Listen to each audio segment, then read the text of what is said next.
Continuamos profundizando en nuestra nutrición biológica y llegamos a un tema del que también se han generado muchísimos mitos, el pH en la alimentación.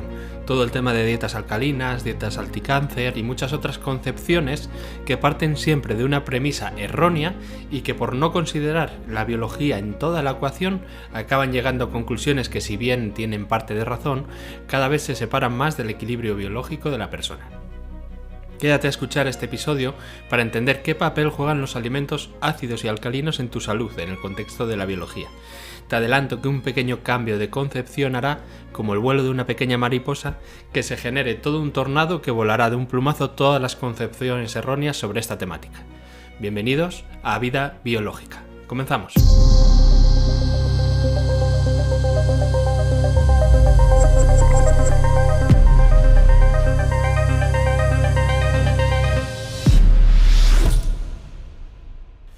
Existen cientos de libros, podcasts, vídeos y demás contenidos creados sobre este tema. Millones y millones y millones de palabras dedicadas a un concepto que, si bien tiene su rigor científico inherente, puesto que muchos estudios avalan los beneficios de estas sustancias para la salud, por interpretarlos de forma aislada y segmentada, tal cual la misma ciencia los trata, se pierde lo más importante, el sentido biológico. Estoy hablando de la alcalinidad de los alimentos y su poder antioxidante, y cómo estas sustancias que contienen los alimentos favorecen al equilibrio celular y, por tanto, pueden intervenir positivamente en estados que podemos llamar de enfermedad. Tal como recorrimos en el anterior episodio, toda nutrición siempre tiene que entenderse en el contexto específico de la persona, y vimos que ese contexto no es únicamente la condición de salud o enfermedad de la persona, sino también el lugar geográfico, y el clima tiene una función determinante en cómo esa persona va a asimilar los nutrientes y también qué información biológica capta del entorno en el que estamos. Hoy nos adentramos en las moléculas que nos aportan los alimentos y en cuánto pueden realmente modificar ese entorno celular del que hablamos. Si te interesa la nutrición biológica, dale a seguir a este podcast, pues aún tenemos por delante varios episodios que cambiarán por completo la concepción que tienes de nutrición. Te invito a que estés atento o atenta a las próximas publicaciones en redes, pues tenemos novedades en saludbiológica.com que seguro que te seguirán aportando valor y con las que continuarás aprendiendo a construir tu vida biológica. Cuando tú tomas un alimento, sea el que sea, estás aportando, como decíamos, estímulo e información a tu organismo. Esa información la podemos traducir en parámetros bioquímicos, es decir, en moléculas que van a interactuar con nuestras células. Ya conoces muchas, como las vitaminas, aminoácidos, minerales, grasas, etcétera, etcétera. Cada una de ellas con sus propiedades específicas y aportando cualidades distintas a nuestro organismo. Estamos acostumbrados a entender este aporte de nutrientes bajo un lenguaje bioquímico, es decir, tal vitamina va a aportarnos tal función porque participa en reacciones químicas específicas. Por ejemplo, el calcio es muy importante para nosotros porque participa en la formación de los huesos, en nuestro sistema nervioso, en el correcto funcionamiento de nuestros músculos y en otras muchísimas más reacciones químicas. Ese lenguaje bioquímico es el lenguaje propio de las células, por lo que si entendemos qué ocurre a ese nivel, vamos a comprender mucho mejor qué función están realizando nuestras células y lo que éstas nos quieren decir cuando se presentan cambios en ese entorno celular. Y como venimos hablando, si comentamos el tema del entorno celular, lo que estamos hablando específicamente es del estado del líquido intra- y extracelular, que está cargado de información y de moléculas de muchísimos tipos que están todo el rato interactuando. Y es que en realidad las células son unas cotorras, de verdad. Todo el rato están hablando en su idioma entre células y luego además tienen un enorme diálogo interno que ya les gustaría a muchos tener ese mismo diálogo mental en vez de la rumia mental que suelen tener. Vamos a adentrarnos más en comprender algunas generalidades de ese lenguaje celular. No te preocupes, hablaremos de bioquímica, sí, pero será como aprender las típicas frases de un idioma de hola, adiós, ¿qué tal estás? How are you? Yo bien, gracias y poco más. Pero solo con esas frases ya vas a poder sobrevivir en el país de las células. Para ello, hoy voy a hablarte algo más en profundidad de un término que ya lo hemos comentado antes, que es el pH. Y en el siguiente episodio, además, te contaré otro concepto nuevo que va a ser mucho más importante para lo que vamos a tratar, lo que se llama el potencial redox. Esto que ahora te suena a chino o a un anuncio de desodorante del futuro es la clave para comprender por qué te sientes tan bien en la naturaleza y tan mal sentado al lado de tu cuñado tóxico en la cena de Navidad. Lo veremos en el siguiente episodio, como te digo. Hoy nos centraremos en el pH y qué tiene que ver con todo este tema, que tiene tela, ya verás. Bien, como sé que eso del pH ha quedado muchos capítulos atrás explicados y seguro que tienes 1000 cosas más que atender en tu vida que a lo que yo ya te haya dicho en capítulos anteriores, o eso espero, la verdad, pues voy a hacerte un breve recordatorio. Cuando hablamos del famoso pH, estamos hablando de una cuestión llamada potencial de hidrógeno, que en este caso significa cuánta concentración de iones de hidrógeno tengo en una sustancia o en un líquido.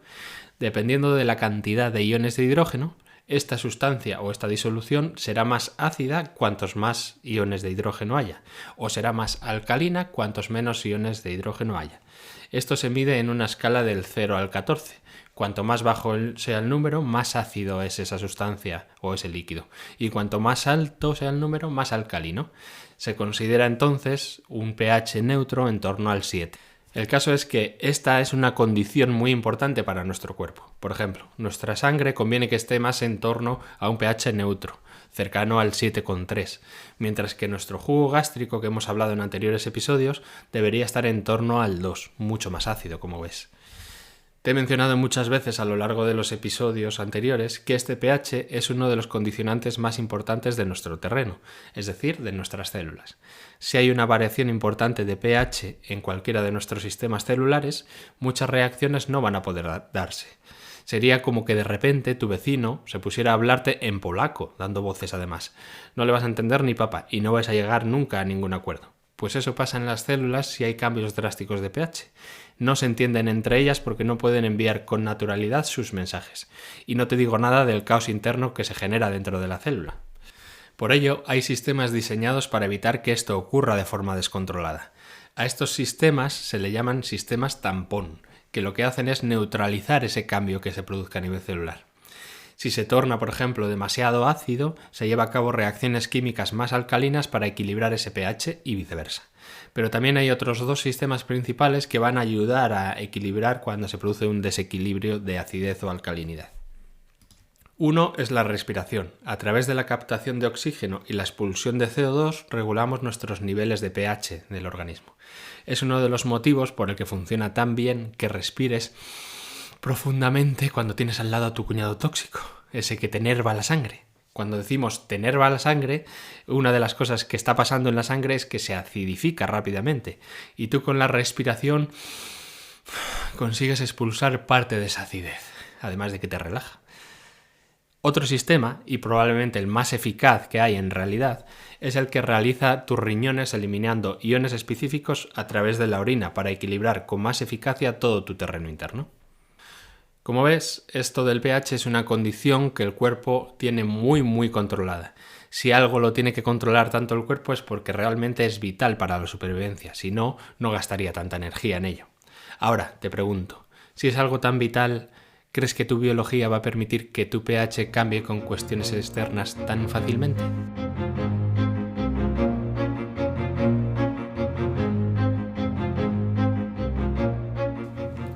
La respuesta a esa pregunta anterior es bastante obvia, yo creo. Evidentemente no. Hay un control muy exhaustivo de tu pH, especialmente en el entorno celular, que como recién te he dicho tiene su propio sistema de seguridad individual, el sistema tampón. Por tanto, si cambia el pH celular tiene que ser por un motivo o una causa muy contundente. Dejo una pregunta abierta que luego te contestaré. ¿No será que nuestro cuerpo y nuestras células permiten que haya ese cambio de pH porque tienen un interés específico? Ahí lo dejo. Como seguramente ya sabrás, cada alimento que ingerimos tiene diversas cualidades. Además de conocer qué nutrientes tiene, es decir, qué contenido en vitaminas, minerales, proteínas, grasas, etc., también hay otro factor que ha sido muy estudiado y que es la raíz de las famosas dietas anticáncer. Este es el grado de acidez o alcalinidad que tenga ese alimento. Se dice en los grupos de profesionales de la nutrición alineados con la vertiente alopática que la comida más ácida es el origen de todos los males del universo. Y ya empezamos aquí a tener una competencia de supervillanos de la salud. Casi están al mismo nivel los virus y la comida ácida. Fíjate lo que te digo, a lo loco. Bueno, vamos a ponerle un poco de lógica y voy a explicarte de dónde se origina todo esto, que una vez más, por seguir la vertiente alopática alejada de la biología, ha generado este enorme castillo de naipes que es la nutrición hoy día. Todo esto tiene su origen en una hipótesis de un fisiólogo que recibió el premio Nobel llamado Otto Heinrich Warburg, que hipotetizó, insisto, hipotetizó que las células cancerígenas tenían una peculiaridad, que éstas hacían un consumo de energía diferente a las células sanas. Cuando, según la ciencia oficialista, una célula se convierte en cancerígena, esta capta energía mediante un mecanismo que se llama glucólisis anaerobia. No te asustes por estos palabras. Glucólisis hace referencia a la ruptura de la glucosa para obtener energía, como cuando quemas gasolina en el motor de tu coche para que éste se mueva. De forma general, esto se hace en presencia de oxígeno, pero lo que descubrió Warburg es que esas células oncológicas lo hacían sin oxígeno, de ahí lo de la palabra anaerobia. Vale, te lo traduzco. Lo que observó Warburg es lo mismo que ocurre cuando tú estás entrenando, por ejemplo, corriendo, y de repente tienes que hacer un sprint. Cuando tienes que correr al máximo de tus posibilidades, o cuando tienes que hacer una fuerza máxima levantando un peso, lo más automático es que te olvides de la respiración. Estás tan enfocado o enfocada en correr rápido que durante todo ese esfuerzo no introduces oxígeno a tu cuerpo. Y precisamente en ese momento es cuanto más gasto de energía tienes. Consecuencia. Al día siguiente tienes unas agujetas impresionantes de ese gasto energético que has acumulado mucho ácido láctico y como has sido mucho tiempo sin oxígeno, todo se acidifica más. Pues eso les pasa a tus mitocondrias, que son una parte específica de tus células que sirven para la obtención de energía, entre otras muchísimas acciones. Es un proceso que se llama, no por casualidad, respiración celular. Bien, pues nuestro amigo Don Warburg estipuló como hipótesis, que no se demostró, pero estipuló como hipótesis, que el cambio metabólico podría ser el origen del cáncer. Él estipuló que ese cambio acidificaba el medio de la célula y que ese cambio de pH interno en la célula producía que se alejase más el oxígeno de la misma. Como cuando acercas dos polos iguales de los imanes que se repelen, pues aquí lo mismo. Y como el pensamiento de esta gente es bastante lineal, la verdad, la conclusión fue clara para ellos. Si hay un terreno ácido, el oxígeno se repele, se aleja, mientras que si es alcalino, este atrae el oxígeno. Por tanto, según esta hipótesis, en el centro del tumor cancerígeno debería haber un núcleo ácido y sin oxígeno, por este mecanismo que estamos hablando fisiológico. Y esto en verdad ocurre, pero solo en unos tumores que ellos llaman sólidos, que son casualmente los que corresponden a una hoja embrionaria concreta que ya conoces, de la que te hablé anteriormente, que es la del endodermo. Esto llevó a Warburg a presentar su hipótesis en la reunión de premios Nobel del año 66 y soltó una frase que es la que está haciendo eco y reverberando desde entonces y es de donde viene toda esta locura de la alimentación ácido-alcalina. La frase que dijo fue: la causa primaria del cáncer es el reemplazo de la respiración con oxígeno de las células por la fermentación del azúcar. Y en toda la sala se escuchó un eco de fermentación del azúcar, fermentación del azúcar, fermentación del azúcar. Y de ahí se agarran todos para demonizar a la glucosa y decir que el azúcar alimenta a los tumores. Bien, aunque esto pudiera explicar qué ocurre en esos tipos de tumores sólidos que llaman, hay otros muchos tipos de tumores que ocurren en presencia de oxígeno, como en una leucemia, por ejemplo, que tiene relación con la sangre. Con lo cual, ese cambio metabólico no es realmente el origen del cáncer, es una consecuencia más de los cambios fisiológicos que se producen, de cambios producidos específicamente por la expresión de los genes que ante determinadas señales que tú ya conoces, dan la orden a las células de que se produzca ese cambio metabólico. ¿Me sigues? Y ojo, no le quito mérito a Don Warburg, merecido premio Nobel de verdad, pues es un mecanismo fisiológico que se desconocía y es de suma importancia para la biología. El problema, como siempre, es la interpretación de lo que ahí pasa. Como tienen el concepto metido hasta la médula de que el cáncer es un error de diseño del cuerpo, todo lo que ocurra en relación alrededor de un tumor que lo alimente es un problema y hay que evitarlo. Pero si te alejas un poco de esa perspectiva y comprendes que esto que está haciendo la célula es lo ideal y es lo perfecto que tiene que hacer para sobrevivir como organismo en el contexto en el que esa persona se encuentra, entonces todo se clarifica. Mira, voy a tratar de explicártelo fácilmente. Ese tipo de tumores sólidos que llaman son, como te decía, generalmente pertenecientes a la hoja embrionaria del endodermo, entre las que se encuentran, como viste, todos los tejidos mayoritariamente van a formar el tubo digestivo, pero también hay otras muchas partes de nuestro cuerpo, como todas las glándulas de nuestro organismo. Cuando hablamos de síntomas generales de mala digestión, te mostré que en condiciones de más estrés, en la cadena de producción de esa fábrica que hablábamos, lo que pasaba era que aumentaba la función, es decir, que se trabaja mucho más. ¿Recuerdas? La glándula salival genera más saliva cuando tenemos un atasco en nuestra boca. Vale, ¿y qué te ocurre a ti cuando tienes que hacer un esfuerzo importante, especialmente si tu trabajo es físico? Que te falta el aire, ¿verdad? Gastas mucha energía y no coges suficiente oxígeno. Bien, pues imagina que esas condiciones de trabajo en las que tú tienes un sobreesfuerzo están en una habitación estanca, sin luz y sin agua. Chungui, ¿verdad? Vas a pedir a tu jefe rápidamente que o mejore las condiciones o contrate a más personal porque tú ya no puedes más. Pues eso está ocurriendo a las células en esa fase. Tienen la orden de hacer un sobreesfuerzo, pero además, como esa orden le llega vía sistema nervioso simpático, eso produce que las arterias se compriman y lleguen menos sangre, y por tanto menos nutrientes y menos oxígeno. Como consecuencia, pues las pobres tienen que buscarse la vida para generar energía rápida, y eso lo consiguen fermentando la glucosa. Que por cierto, esta fermentación es como la fabricación del vino. La fermentación como tal es en ausencia de oxígeno prácticamente. Lo que ocurre es que va consumiendo el poco oxígeno que tiene la cuba de vino y generando dióxido de carbono. Pues algo muy similar ocurre en este tipo de fermentación del azúcar. Y como te he dicho, si se mantienen mucho tiempo esas condiciones, la célula empieza a replicarse y va creándose el tumor como tal, lo cual gasta aún mucha más energía, que ya te contaré de dónde viene esa energía extra, porque ya la pobre no podía más, no tiene tanta energía del azúcar, aunque ya te voy a adelantar que esa energía tiene mucho que ver con el éter y el plasma que hablamos en su momento. Como ves, todo lo que te voy contando está muy hilado, aunque no lo parezca y te parezca a ti una locura todo lo que estamos hablando. Bueno, total, que en esas condiciones se genera muchísima acidez debido a todas esas reacciones bioquímicas que la célula se ve forzada a hacer y que van a causar unas agujetas muy majas a la célula cuando ésta pueda descansar.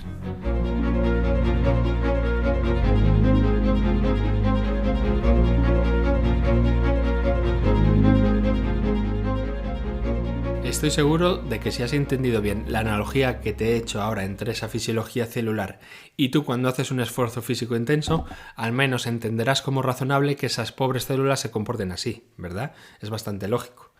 Vale, pero como te he dicho, y los propios científicos ortodoxos demostraron después, que si lo dicen ellos, ojo, ya sabes que esto es mucho más verdad aún. Hay otro tipo de tumores que no pasa esto, es decir, que en el centro del tumor hay oxígeno y por tanto las condiciones corresponden más a un entorno alcalino y no ácido. Entonces, ¿qué sucede en este punto? Es todo lo contrario a lo que Warburg decía. Ellos aún no lo pueden explicar por la perspectiva que tienen, pero yo te voy a contar qué sucede ahí. Como te comenté por encima hace unos cuantos capítulos, hay 3 hojas embrionarias. La del endodermo, que es la que más conoces, que endo significa dentro, otra que se llama mesodermo, que significa la del medio, y otra que se llama ectodermo, que es la de fuera, ¿vale?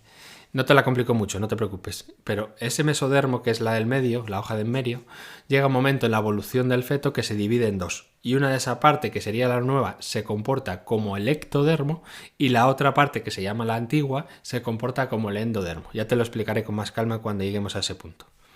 Ahora solo quiero que conozcas que por características específicas, los tejidos que son de ese ectodermo, la de fuera, o de ese mesodermo nuevo que se comporta igual, cuando tiene una activación, en vez de aumentar función como ya conocías y generar tejido, ocurre todo lo contrario, funciona a la inversa. Pierde función, se degenera el tejido y provoca ulceraciones. Es como si cuando tuvieses una activación, es decir, un impulso simpático elevado que afecte a esos niveles, como por ejemplo en el tejido de tus huesos, eso haga que haya una desconexión con esas células y éstas mueran. Si hablamos de los huesos, lo que va a pasar es que se produzca una importante descalcificación.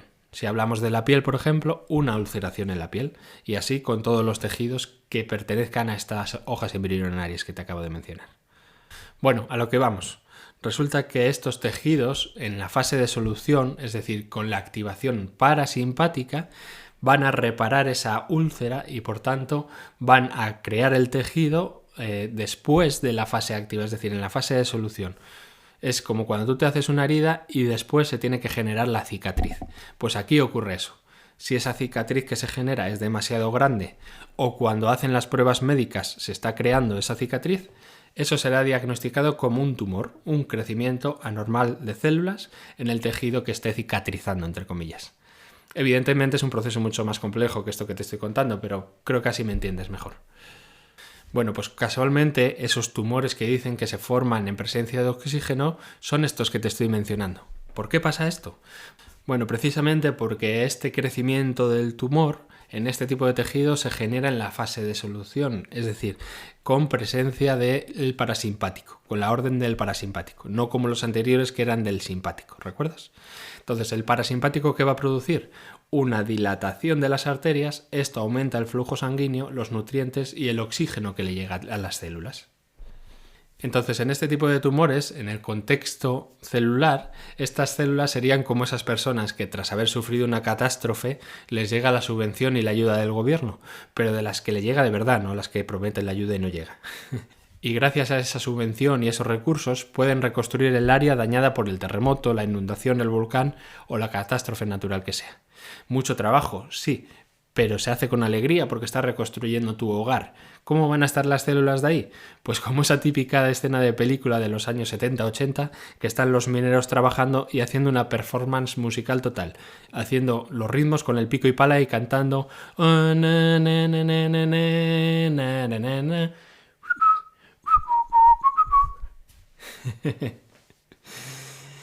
Ahí, aunque haya muchísimo trabajo, porque lo hay de verdad, no hay acúmulo de desechos metabólicos, porque hay un muy buen flujo sanguíneo y por tanto no se crean esas condiciones de acidez, sino más bien de alcalinidad dentro del tumor. En tal caso, podría generarse un poco de acidez por la parte externa, por las afueras del tumor, debido a que están quitando los escombros del edificio que se ha derruido con la catástrofe.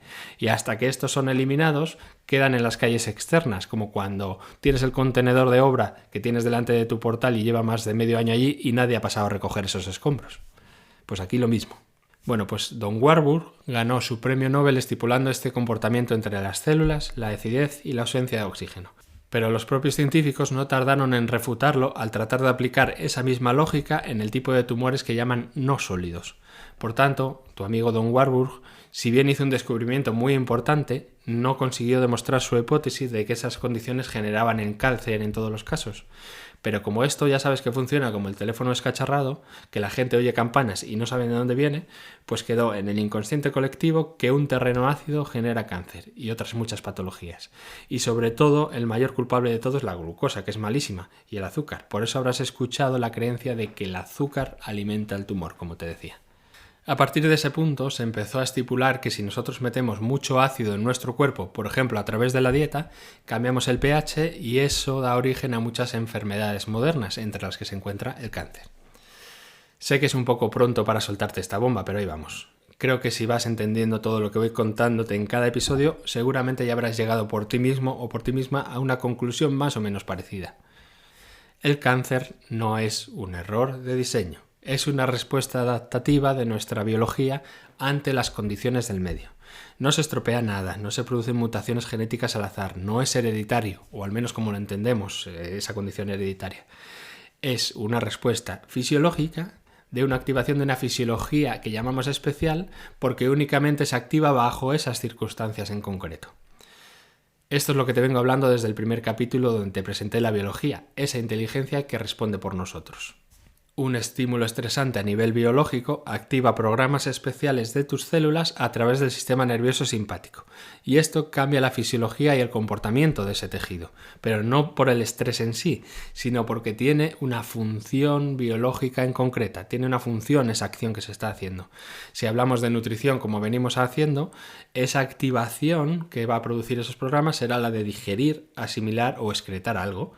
Y si es necesario, va a generarse más células especializadas que son precisamente los tumores que llama la medicina alopática. Esos tumores, si están creciendo cuando los ven, son malignos. Si no, y están encapsulados, son benignos. Todo depende de la fase en la que te encuentres y si ese tumor está creciendo o no. Por tanto, que se esté generando un tumor en un órgano determinado es signo de un programa activo donde la persona está tratando de adaptarse a una situación concreta. Y bajo esas condiciones es muy lógico todo lo que está haciendo el organismo. Por favor, esto no implica que no haya que hacer algo. No es así, es todo lo contrario además. Pero sí que hay que tener claro que todo esto toma un sentido pleno, tiene una lógica, un sentido biológico que nos libera, entre otras muchísimas cosas, del pánico que produce el diagnóstico del cáncer. Ya tendremos tiempo para profundizar mucho más en esto, pero este cambio de percepción de el cáncer se produce por un fallo del organismo A, el cáncer es una fisiología especial que nuestro organismo tiene para adaptarse, es ese pequeño vuelo de la mariposa que provoca un enorme tornado, porque a partir de ahí empiezas a entender que las células necesitan generar esas condiciones de acidez para producir cambios veloces de proliferación, o esas condiciones de alcalinidad en otros tipos de tumores oxigenados, vamos a llamarlos así, y por tanto ni el ácido es el demonio ni la alcalinidad es la solución a todos los males.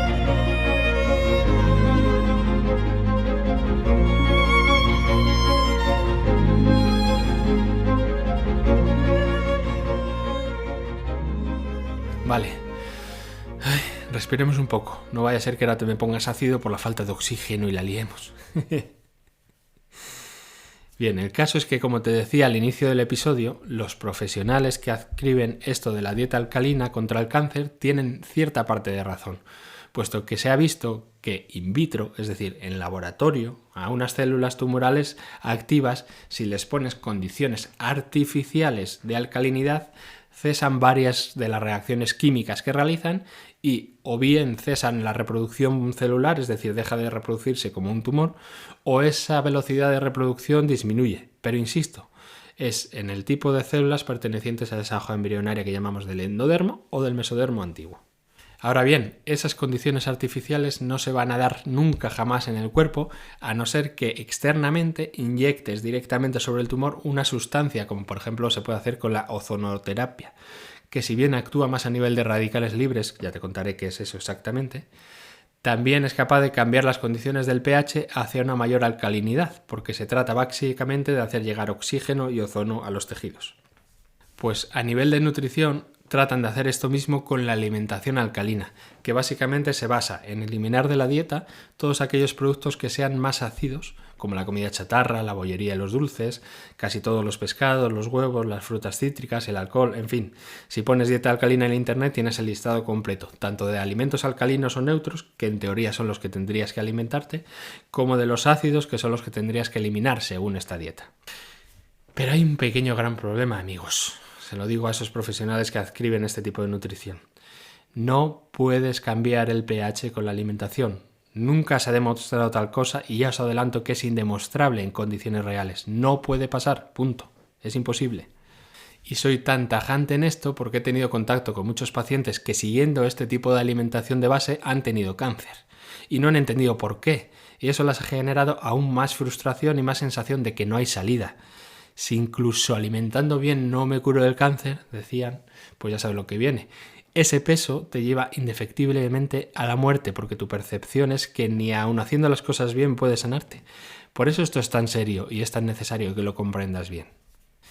Mira, si nos ponemos negociantes te puedo dar un margen de duda, un 5% como muchísimo de cambio de pH a través de la alimentación, pero ya te digo que ni eso. Mira, piensa lo siguiente. Introduces un superalimento alcalino, el más alcalino que puedas introducir. Evidentemente lo vas a introducir por la boca. ¿Qué pasa con ese superalimento alcalino cuando llega al estómago? Con el jugo gástrico, que este es muy ácido, se van a neutralizar. Por tanto, ya perdemos una importante potencial de alcalinización de la mezcla. Vale, supongamos que eres de los que lleva años con el omeprazol y casi no secretas jugo gástrico. Suponte que pasa casi entero el superalimento alcalinizante con esas capacidades. Cuando este llega a tu intestino, vuelve a ser bañado con más jugos y luego fermentado para su absorción. Esa fermentación consume oxígeno y genera otros gases, que es lo que hablamos ya en los episodios anteriores. Ese proceso ya acidifica más el alimento antes de ser absorbido, por lo que perdemos aún más poder alcalinizante. Pero va. Suponte que no tienes ácido en el estómago y tienes un agujero enorme en el intestino haciendo que tu superalimento pase a sangre directamente. Y ahí sí, alcaliniza la sangre. Vale, te contaré un truco que tiene guardado el cuerpo. Tu entorno celular, cuando hay una desregulación del pH, siempre va a tener el signo opuesto al pH de tu sangre. Por tanto, si alcalinizas tu sangre, estás acidificando tu entorno celular. ¡Oh, Dios! ¡No me digas! ¡Me saldrá cáncer entonces! ¿Por qué sucede esto? Básicamente porque si esto ocurre de forma natural, sin inyectar nada raro en la sangre, y esta se hace más alcalina, es porque esas sustancias ácidas están usándose a nivel celular para estos procesos que mencionamos y ciertos más que necesitan de esa acidez. Y al revés, cuando la sangre se acidifica, Lo más probable es que estés en una situación de eliminación de esas sustancias de desecho de los tejidos, llevando esa acidez con la sangre a que sea filtrada por el riñón y se eliminen por la orina, lo que deja a tus tejidos en un estado más alcalino. Pero venga, yo soy de los que arriesgan, vamos con todo. Suponte que la sangre es alcalina y lo conseguiste y ya está. Y esa alcalinidad baña en la parte externa de tus células y el líquido extracelular se vuelve también alcalino, a lo loco. Ya ves todos los pasos que hemos tenido que saltar para llegar a conseguir esto, pero supongamos que se pueda. ¿Qué crees que va a hacer la célula con ese cambio drástico en el entorno extracelular? Activar el mecanismo tampón para regular el pH a lo que la célula necesite. Es decir, activar el mecanismo de seguridad interno para regular su propio pH de la célula. No hay escapatoria, no se puede cambiar a nivel celular el pH. Puedo comprar el hecho de que haya cambios en la sangre, porque sí que es un líquido muy sensible a esos cambios, como vimos cuando hablamos de las emociones. Pero ya ves que tiene una siguiente barrera de protección la célula. No se puede cambiar el pH a menos que las células tengan la orden o la influencia del jefe de cambiar su fisiología. En este caso, el cambio es enormemente rápido cuando está esta orden. Cambia drásticamente el metabolismo y a partir de aquí sí sucede lo que te cuenta tu amigo Warburg en los tumores de endodermo y mesodermo antiguo, como decíamos. Y lo que hablamos de las emociones entonces, cambian tu pH sanguíneo, como decíamos, pero para cambiar el celular tiene que mantenerse en una intensidad muy importante de frecuencia emocional y aún así nunca llegarán al cambio que produce la orden del jefe. Por eso te contaba en el episodio que hablábamos de ello, que las emociones por sí mismas no te producen la enfermedad como el cáncer, pero sí que podrían cambiar ligeramente aspectos del pH y con ello modificar ligeramente el terreno. Ahora bien, hay muchos tipos de tratamiento que tratan de seguir estas líneas de ácido alcalino. Por ejemplo, hay una tendencia de introducir vitamina C intravenosa a grandes dosis. Y funciona desde el punto de vista alopático. ¿Por qué? Porque lo que estás haciendo es acidificas enormemente la sangre, porque la vitamina C es ácida generalmente, pero estás además saltándose todo el proceso de digestión porque lo estás poniendo directamente en la sangre. Y ahí lo que vas a provocar es el sentido inverso en el tejido celular. Es decir, si acidificas la sangre, alcalinizas el terreno celular. Y esos tumores que necesitan de un terreno más ácido no van a poder desarrollarse con normalidad y van a reducir su tamaño. Por eso desde la perspectiva alopática funciona, entre comillas. Pero si has entendido bien lo que te he estado contando, cuando hacemos eso, ¿estamos ahí haciendo el trabajo a favor de la biología o en contra? Y una última cosa por hoy. Vale, no hay cambios en el pH celular, pero generalmente hay una mejor condición de salud con las dietas que llamamos alcalinas. ¿Qué es lo que pasa? Bueno, esto no tiene nada que ver con la alcalinidad, tiene que ver con otro concepto que te cuento en el próximo episodio. La capacidad antioxidante y el potencial redox. Como ves, hay que ir paso a paso para desenmarañar el lío en el que nos ha metido con esto de la nutrición alopática. Pero si le pones la lupa de la biología, todo cobra un sentido y se aclara. Por eso, aquí hablamos de salud y nutrición biológica. Nos sentimos en el próximo episodio.